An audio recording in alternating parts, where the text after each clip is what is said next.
Good morning, everybody. I'm sitting outside because it's so gorgeous. I'm hoping you'll be able to hear the birds in the background. They're all over the place. All my feeders are full. I have fresh water out, and everybody's just having a beautiful morning. I will be looking at my notes here a little bit just because sometimes when I have moments in the night, I do forget details. You'll also hear the odd vehicle drive by because I live in the middle of a public place. So anyways, now this just came on my heart. I was going through all the things that I go through. You know, I go through something different every day, but usually every day I'm diving into something. And yesterday I was dealing with, this Mercury retrograde is really uncovering lots of little bits and pieces for me to look at to be sure. There's two things I want to share with you, and I think I will share, I'll share the little story that I heard first. Okay, it's beautiful. I love it. All right, there is a beautiful girl, and she's walking, doing whatever it is she's doing, but she has a cup of coffee with her. And as she's walking, someone stumbles by her, hits her elbow, and she spills coffee all over herself. And as she keeps walking, she straightens it up a little bit. She walks forward. She runs into a gentleman, and he looks at her, and he said, "Why did you spill coffee all over yourself?" And she looked at him, and she goes, "Well, you saw what happened. Wasn't that obvious to you? Somebody, what's the word I'm looking for? Uncaringly, bumped into my arm and made me spill my coffee all over myself." And he said, "Nope." And she looked at him like, "Well, what do you mean? Of course, that's what happened." He said, "No, you spilled coffee all over yourself because coffee, what was in your cup." Speaking of that, I haven't had all my tea this morning, so I may not be as clear talking. And she looked at him, puzzled, and he said, "If you had had tea in your cup, you would have spilled tea all over you. If you had had ice water, you would have spilled ice water all over yourself. So the reason you spilled coffee all over yourself is because that's what was in your cup." Now that little story is told it gave me a distinct and clear reminder of some very big facts in this circumstance that we find ourselves in, this third dimension. And I don't know if that's what everyone took from this little story, but what I took from it is that all of us have a vessel, this earth character. All of us have a cup.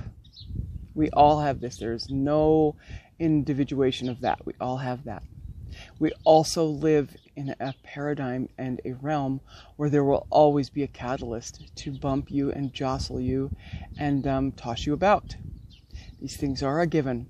If you are here on planet Earth, these things you have. The one thing that we get to choose, though, is what we put in our cup.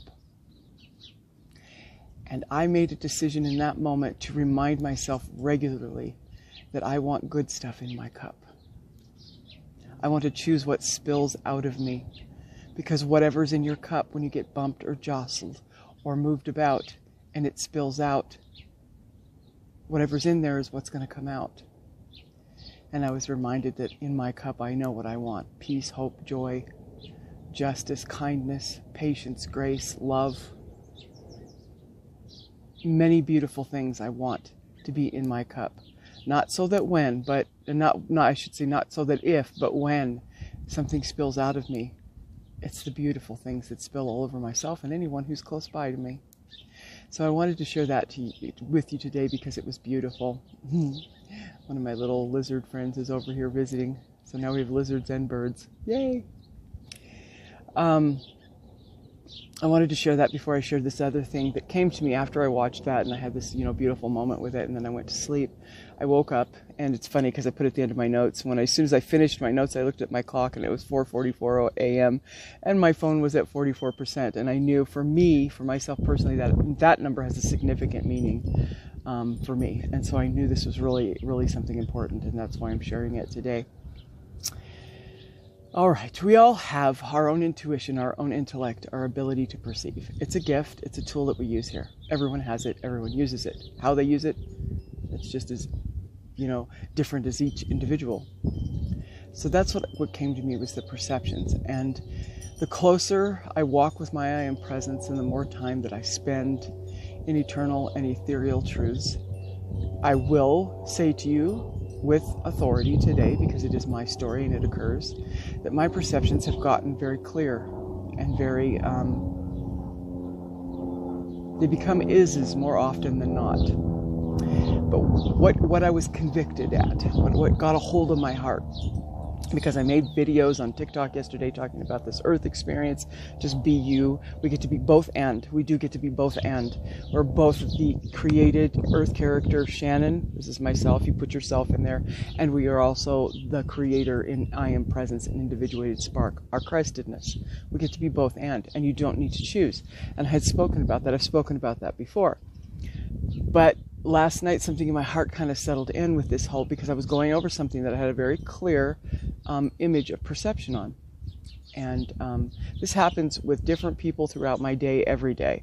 Like I said before, I live in a public setting, so I've got energies around me all the time. So in this particular circumstance that I walked through a couple of them yesterday, different circumstances, remembering who I am. It came to me that in my perception, I realized something very significant. And I said, I feel this, like there's something in there. There's some meat to this. So I just closed my eyes and I said, Spirit, please show me more. I want to see to the depths of this. What is this about? Because I can feel there's a place for me to settle in here. What is it? And very few moments passed. What to do with this perception? Now, I already do this, but it just deepened my knowing of it, I guess you could say. When I have a perception of something, a circumstance around me. All right, I'll use an example. Like, let's say you have a dear friend from grade school. You've known each other for a long time, okay? And you've gotten close enough to one another that you know quite a bit about each other, and you're also growing spiritually within yourself. And this person's behavior has always taken on a certain shape in some of their aspects. They have certain personality traits. And you are also learning to glean just from their body language and the other things that happen, that there are certain ways this person handles things. And it's a perception. You can look at me like, oh boy, Bob. No offense to any Bobs out there. This is just a generic story. It's totally generic. I know what he's going to do. I can see it coming a mile away. You know that feeling that I'm talking about. We all have this. We all experience it. It is neither bad nor good. It's a tool. And tools can be used to destroy, and tools can be used to be built. So I think I just got a sticker in my toe. Ow. Tumbleweeds blowing everywhere around here. Ow, that really does hurt. Yikes. Yes, I think that's Spirit reminding me to be gentle. I'll be gentle. Gentler than I normally am. Gentleness is in my cup. I want to keep it there.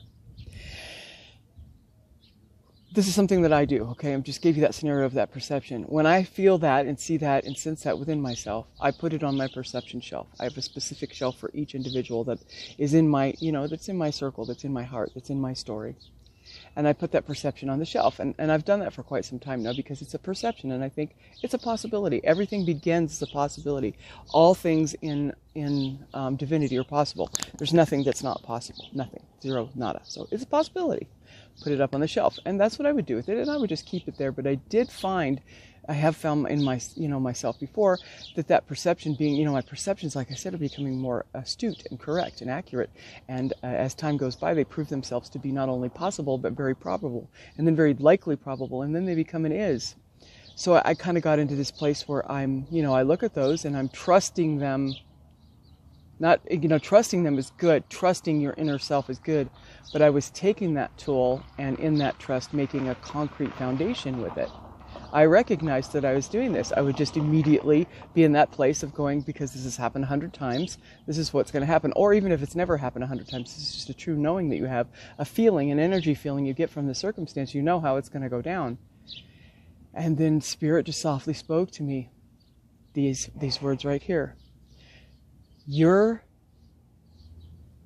perception shelf should hold the possible, the probable, the highly probable, and only that. The is can never be an is unless it's in the now moment.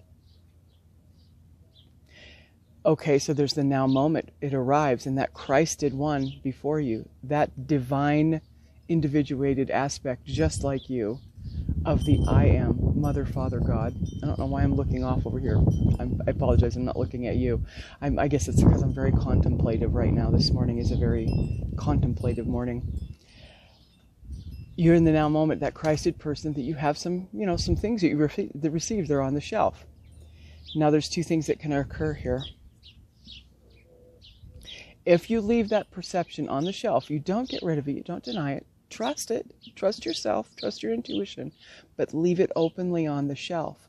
What I was finding that I am definitely not guilty of, I don't like that word, but you know what I mean, I've partaken in, is having that perception in such a place where it's already there. The person's approaching me. That perception is already here. It's not on the shelf anymore. I believe it so much that I'm just like, yeah, I already know what's going to happen, right? That kind of, the energy I'm talking about. Maybe not explaining it clear enough. Spirit said, leave all of that on the shelf. After you've molded around and looked at it, high probability, oh my gosh, it's so close to an is, I can taste it. Even then, because the now moment is not now. It hasn't occurred. Put it up there and leave it there, and then clear the space. Clear this space. And I said, yes, that resonates highly. I get that. Okay. And then when this Christed beautiful one that's in your story approaches you, there's space there. Now, the other way this happens is, like I said before, you hold it right here. There's no space. All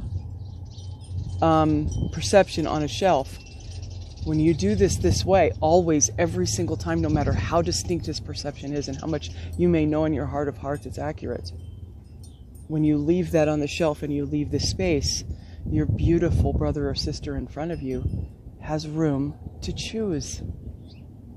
Because you could be totally bang on with your perception of the energies thus far. But when you leave it there on that shelf, there's room for them to choose.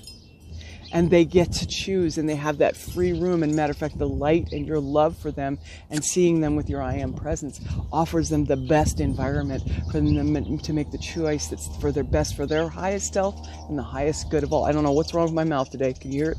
I just said about kind of okay, so for their highest good, they can choose.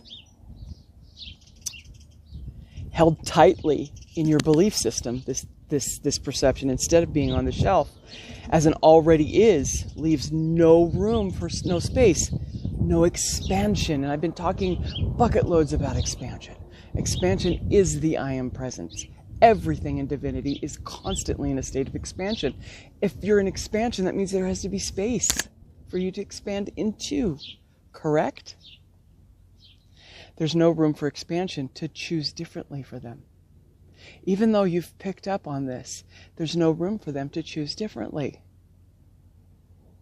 Give yourself this room to start with. Always start with you, because you can perceive things about your own kingdom and your own self too.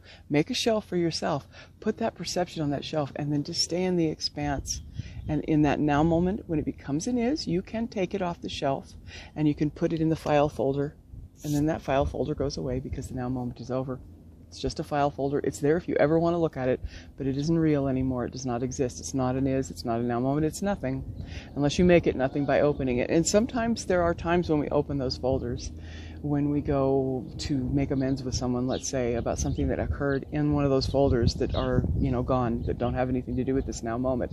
Sometimes pulling out and reviewing that information so that you can get a clearing with another individual is important. Those folders are there. We have a memory for that reason. It's not to hold on to and cast judgment or to hold anything on anyone ever, but it is there for recall if we choose as divine creators to do so. Do this every time, Spirit said, every single time. Because once again, you're both and. You get to perceive, you get to create, and look at these probabilities with your perception. You get to do that in your I Am presence. You can even do it in your ego. You get to do it, period. And you also get to be that divine I Am presence that understands this process of putting it in that space so that there's expansion and room. Both and. Once again, both and, both and. You get to do both. There's a way to manage that works. And this is what Spirit said to me And I'm going to heed to it, and I'm going to do it every time, because that coffee cup analogy I told you in the beginning, I want my cup full of beautiful things so that when it does get spilled, it spills gorgeous, wonderful things. And when it spills out, I don't look at it and go, oh, look what came out of my cup. When it bumps, I get bumped and it spills, I can look at it and say, oh, look what came out of my cup. It's so much better. I love you guys so much. I hope you have a wonderful day. Today's Friday the 13th. It's a lucky day. I only see it as a beautiful, lucky day. And more, wordplay with the Spirit gave me the, origin of that word. And I looked it up, and it is actually accurate in some forms of language. Lucky is the same L-U-C that's in the name Lucifer, which he was, referred to and has been referred to. And I'm not going to say what my definitive understanding of this is, but as the angel of light. L-U-C is a prefix of a word that denotes light. Light, like as in light, frequency.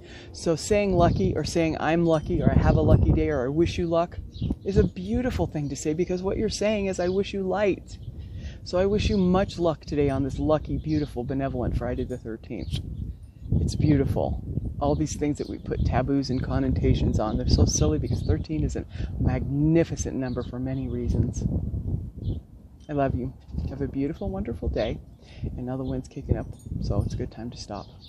Now what am I? 17 minutes? That works. Have a great day, guys. Love you so much. Talk to you soon.